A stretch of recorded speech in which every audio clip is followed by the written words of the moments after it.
I was 8 years old the first time I saw the shadows. At first, I thought they were tricks of the light, the way the moon threw long shapes through my window when the wind moved the curtains. I'd tell myself that the shapes were just my imagination. But imagination doesn't whisper your name. Imagination doesn't move when you blink. It began with small things. A blur in the corner of my eye. A faint shape that seemed to disappear the moment I looked directly at it. But the longer I stared into the darkness, the more I realized the darkness was staring back. The first figure I ever saw was the lady in white. She would stand at the foot of my bed, pale as milk, her hair hanging like a curtain over her face. She never spoke. She never moved. She only watched. The first few nights, I screamed until my parents came running. But by the time they turned on the light, she'd be gone. They'd find me shaking, my sheets soaked with sweat, pointing at the foot of the bed. "She's right there," I'd cry. But there was nothing. Only an empty floor and the silence of adults who don't know what to say to a frightened child. After a few months, the lady wasn't alone anymore. That's when the shadows came. They didn't have faces. They were just outlines taller than people, darker than darkness itself. Sometimes I'd see them move along the walls, sliding like smoke. Other times I'd wake up and find one standing right beside me, inches from my face. I could feel the air grow colder when they were near. The kind of cold that doesn't touch your skin, it seeps into your bones. When I told my parents, they sent me to therapy. The doctor said it was night terrors. He said I was just afraid of growing up. I remember his glasses flashing in the light as he told me, "There's nothing there." But he was wrong. They were always there.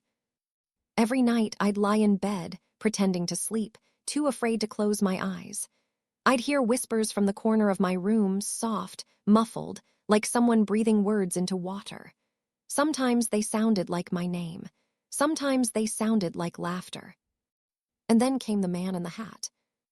The first time I saw him, I thought I was dreaming. He stood in the doorway of my room, tall and still, a wide-brimmed hat casting his face into darkness. He never moved, but I could feel him watching me. His presence filled the room like smoke, heavy, suffocating. I wanted to scream, but I couldn't. My body wouldn't move. My throat locked up. It was like my fear had sealed me in my own skin. That night, I didn't sleep at all. After that, I saw him everywhere. When I brushed my teeth, I'd see him behind me in the mirror. When I turned off the lights, he'd be standing by the window. When I woke up gasping in the middle of the night, he'd be at the edge of the bed, waiting. We moved houses when I was 10, and I thought maybe the shadows would stay behind.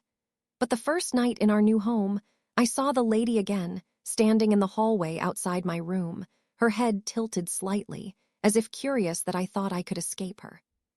That's when I realized they weren't tied to the house. They were tied to me.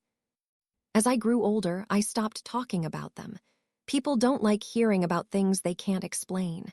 The more I tried to convince others, the more I started to sound insane. So I kept it to myself. In high school, I'd stay up all night, listening to music just to drown out the whispers. My grades slipped. My eyes were permanently ringed with exhaustion. My parents thought it was normal teenage rebellion. But they didn't know that every time I closed my eyes, I felt something standing beside me, breathing in the dark. The man in the hat never spoke, but I always felt like he wanted something I didn't understand. Sometimes I'd wake up and see him closer than before, inches away, and once, I swear, I felt his hand on my shoulder. Cold, real, heavy. I moved out at 19, thinking maybe, just maybe, leaving my childhood home would help. It didn't. The first apartment I lived in was small, 1 bedroom, 1 bathroom, barely enough space for a bed and a desk. My roommate, Ben, was one of my old high school friends. Chill guy, logical, never believed in anything supernatural. We got along well, but I never told him about the shadows. At least, not at first. A few weeks in, Ben noticed I wasn't sleeping. He'd wake up for work and find me sitting on the couch, wide awake, staring at nothing. He joked that I looked like a ghost myself.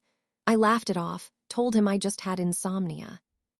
But one night, after a particularly bad episode, I broke down and told him everything, the lady in white, the shadow figures, the man in the hat. I expected him to laugh, but he didn't. He just listened quietly, then said, "Man, that's messed up." After that, I noticed him watching me a bit differently, like he wasn't sure whether to believe me or be worried for me. For a while, things got better. I thought maybe talking about it had taken some of its power away. But then, one night, it came back worse than ever. It was around 3 a.m. I woke up to a pressure on my chest, like something was sitting on me. I couldn't move, couldn't breathe. My eyes darted around the room, and that's when I saw him, the man in the hat, standing at the foot of my bed.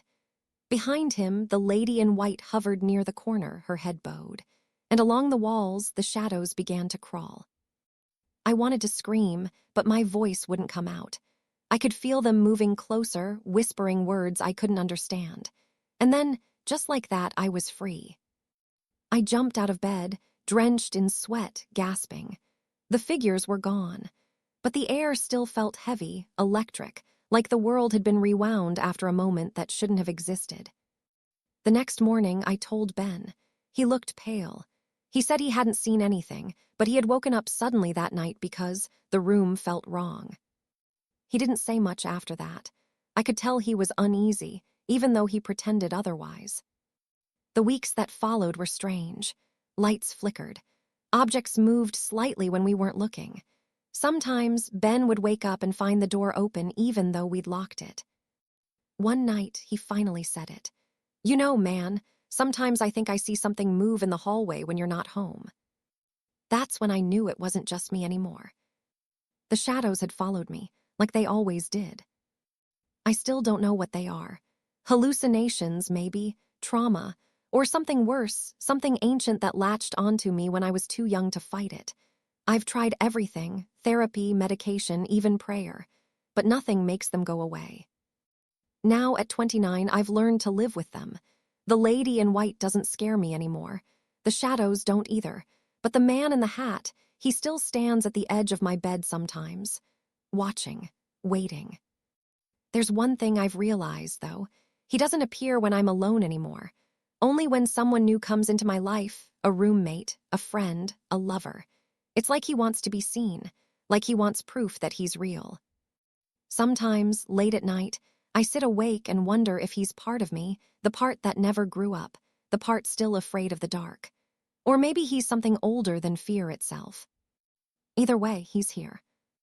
And the truth is, I don't think he ever plans to leave.